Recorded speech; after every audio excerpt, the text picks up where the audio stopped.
Nagyon sokan kérdeztétek, hogy mennyi minden fér bele egy Mindshine hátizsákba. Most megmutatom nektek. Hidratálás nagyon fontos. Hideg időben egy kis farmer jacky. Napszemüveg.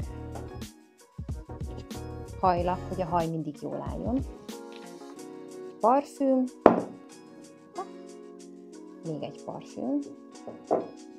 Mindshine pénztárca, ez nagyon fontos, ajánlom. Telefon. Sminkes táska. Jegyzetfüzet. Laptop, hogyha dolgozni kell, és még mindig nincs vége. Egy kis olvasnivaló Arany Jánostól.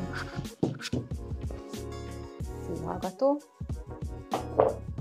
Sose tudhatjuk, hogy mikor van szükség egy kábelre.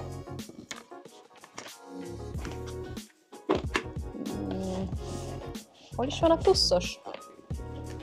Megvan.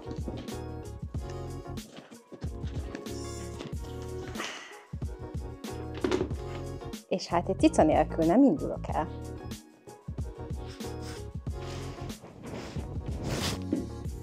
Egy Mindshine hátizsákban több hely van, mint gondolnád.